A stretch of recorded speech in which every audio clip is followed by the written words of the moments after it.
Good evening, I'm Smriti Sudesh and welcome to Above the Fold. In this episode, we take a look at major political developments from West Bengal, including the state government's move to make Vande Mataram compulsory in Madrasas, social media buzz around the Cockroach Janata Party, the Tamil Nadu cabinet expansion, and more. So stay tuned for the full report. In West Bengal, the BJP led government has made the singing of Vande Mataram mandatory in all recognized madrasas across the state. More in our report.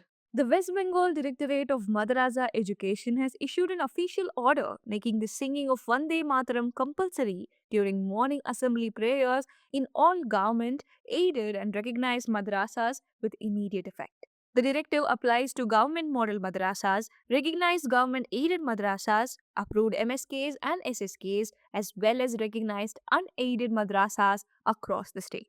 The move has revived the long standing debate surrounding Vande Mataram in India. Some Muslim organizations have opposed making it mandatory, arguing that certain verses contain religious references that conflict with Islamic beliefs. Khilafat community said that if the order is not withdrawn, then they would approach the president. Minority Affairs and Madrasa Education Minister Khudiram Tudu defended the decision, saying that if the national song is already mandatory in other state-run schools, including Santali medium institutions, there should be no exception for recognized madrasas.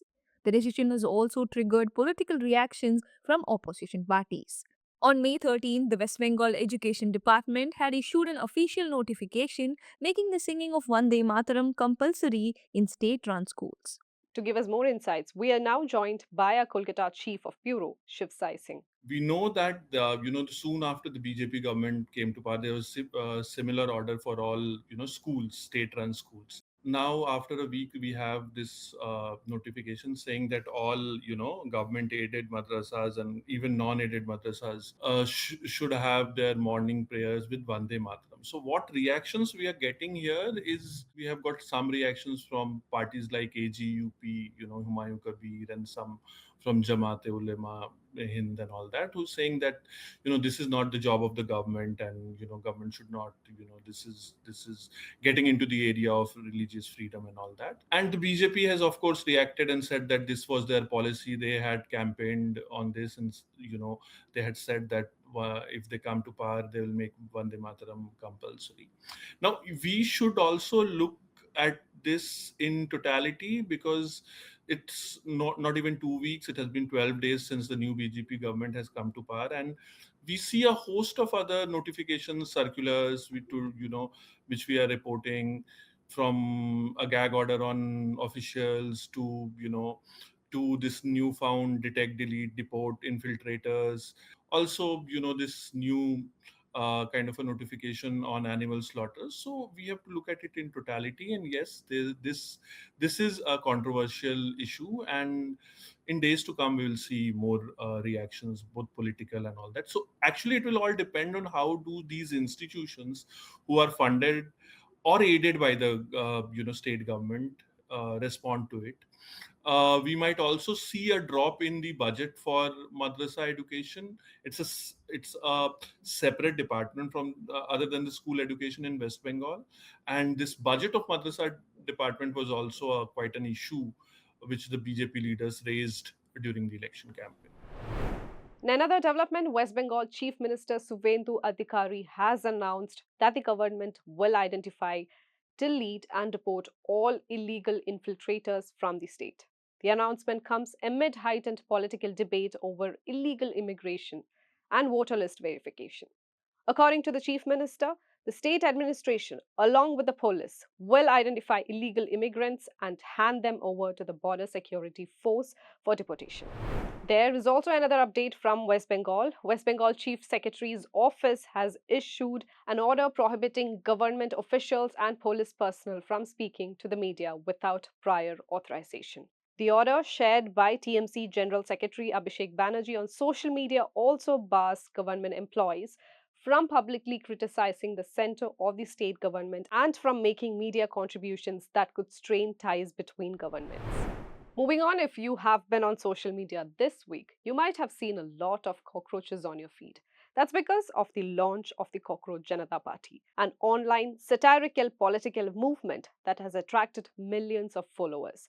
But earlier today, the party's X account was withheld in India. Here is the story. On May 16th, the Chief Justice of India said that there are, quote, parasites in society that attack the system. Later that day, the Cockroach Janata Party was born, a satirical political movement that quickly drew in millions of followers on Instagram and X. Their Instagram account now has over 15 million followers, surpassing the BJP and Congress, and over 200,000 followers on X. Earlier today, X withheld the party's account in response to a legal demand. As expected, CJP's founder Abhijeet Dipke said on X. In another post, Dipke said, within 4 days, the account got banned because it got more than 200K following. 2 hours later, Dipke announced that a backup X account had been made under the handle Cockroach is back. Dipke founded the CJP as a satirical response to Justice Surya Kant's comments. A former volunteer with the Aam Aadmi Party's social media team, currently pursuing his master's in the US, he had posted on social media calling on all lazy, unemployed, and chronically online cockroaches to join the Cockroach Janata Party. His viral post led to what some call an online movement that has even attracted big names like TMC politicians Mahua Moitra and Kirti Azad, and activist Prashant Bhushan. The Hindu's podcast editor, G. Sampath, spoke to Dipke about his party's concerns.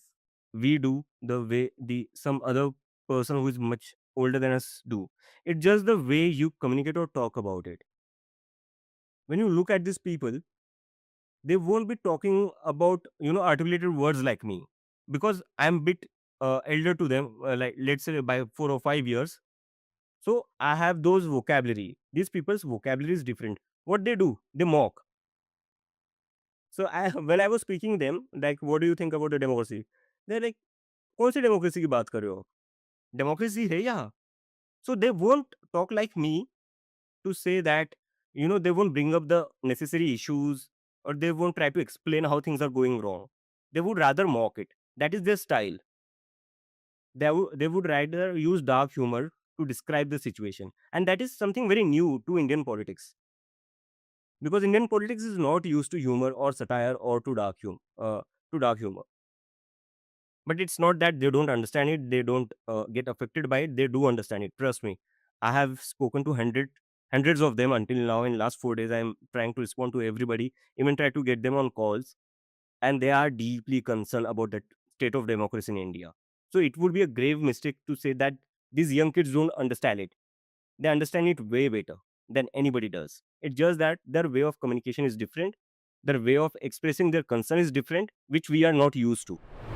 Turning now to Tamil Nadu, where Chief Minister C. Joseph Vijay has unveiled an expanded cabinet in a major political reshuffle that has also paved the way for the state's first coalition government in decades. Our next reportage. Chief Minister C. Joseph Vijay on Thursday expanded his Tamil Nadu cabinet from 10 ministers to 33, inducting 23 new MLAs in one of the largest cabinet expansions in the state's recent political history. The swearing in ceremony was held at Lok Bhavan in Chennai, where Governor Rajendra Vishwanath Arlekar administered the oath of office and secrecy in the presence of the Chief Minister. The expansion is politically significant as it marks Tamil Nadu's first coalition government, with the Congress formally joining the cabinet nearly after 59 years. Congress MLA S. Rajesh Kumar was given the tourism portfolio, while P. Vishwanathan was assigned higher education. The new cabinet also reflects a push for social representation, with 7 scheduled caste ministers and 4 women ministers finding a place in the Council of Ministers. Several key portfolios were handed to first-time ministers and younger faces. A close friend of Chief Minister C. Joseph Vijay, an actor from Nalaya Tirpu, A. Srinath, has been given the fisheries portfolio after his win from Thuthukudi. R. Kumar was given the crucial artificial intelligence, information technology, and digital services portfolio. Environment and climate change went to doctor turned politician B.K. Rajiv. Meanwhile, N. Murray Wilson was given the key finance portfolio, while former AIADMK veteran K.A. Sengotian was shifted to revenue and disaster management. Among the younger ministers inducted was 28-year-old S. Kamali, who defeated Union Minister L. Murugan in Avinashi and has now been named Animal Husbandry Minister. The cabinet expansion may not be over yet, with the TVK extending an open invitation to the VCK and IUML, both allies in the DMK-led alliance, to join the government in a possible second phase. Meanwhile, the swearing-in ceremony also sparked political controversy over the order of songs played at the event. Opposition parties criticized the government after Vande Mataram was played ahead of Tamil Thai Varthu, which was pushed to the third position during the ceremony. This is the second such controversy involving the Vijay-led government after similar criticism surfaced during the Chief Minister's oath-taking ceremony earlier this month. Let's now turn to the Hindu roundup for some of our exclusive content. In an editorial titled The Bail Rule on Liberty and the Andrabi Ruling, the piece says justice cannot permit people to remain in prison indefinitely without trial, even under stringent laws such as the UAPA. It welcomes the Supreme Court's decision to grant bail to Said Iftikhar Andrabi after nearly 6 years in jail awaiting trial, saying the judgment upholds personal liberty and the right to a speedy trial. Calling the verdict an important constitutional intervention, it says the court has restored the principle that bail should be the rule and rejected the view that presumption of innocence should take a backseat under the UAPA. Tap the card above to watch the editorial on the Hindu's Originals YouTube channel. In the latest episode of The Hindu Mind, political editor Nistula Hebbar is in conversation with Minister Nara Lokesh on Andhra Pradesh's economic revival, Amravati, governance, welfare, education reforms, and the changing nature of Indian politics. The discussion also touches upon concerns around delimitation and political representation in southern states. Here is a snippet. I mean, competition is good. I think states should compete, only then India will win. Speed of doing business is our marquee promise. See, I think fundamentally it's very unfair to create this north-south divide. See, your ask about TDP playing a larger role comes into vogue when there is a divide. In our conversations in NDA, and being the only NDA state now in South, our conversations never ever we got the sense that there's going to be injustice to South. Okay. It could be even in terms of delimitation. From day one, whatever conversations we've had, it was very clear that proportional representation will be maintained.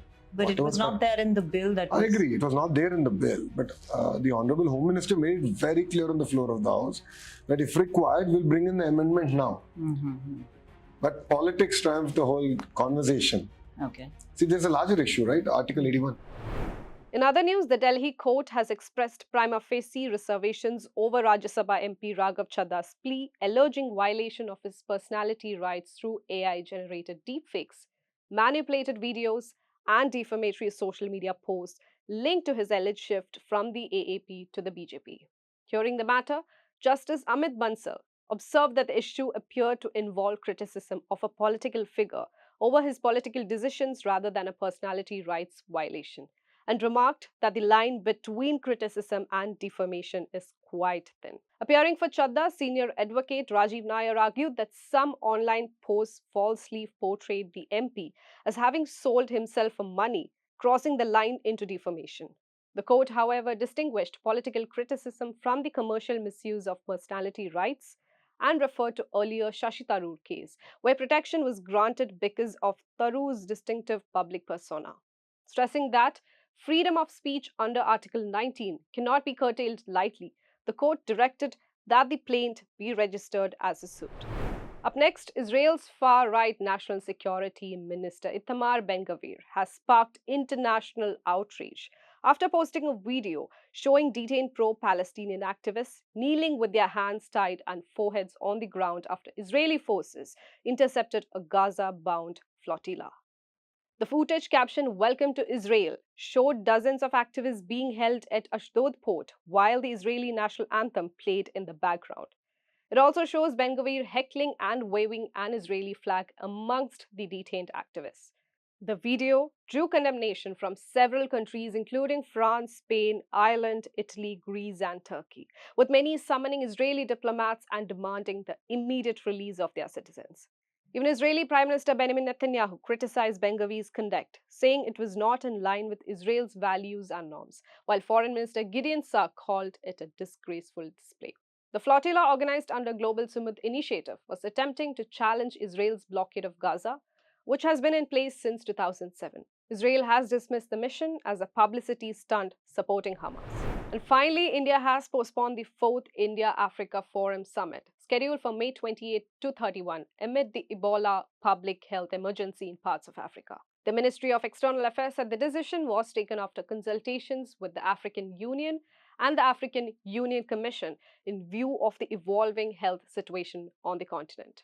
Meanwhile, the government has issued a health advisory for passengers arriving from or transiting through Ebola-affected countries, including the Democratic Republic of Congo, Uganda, and South Sudan.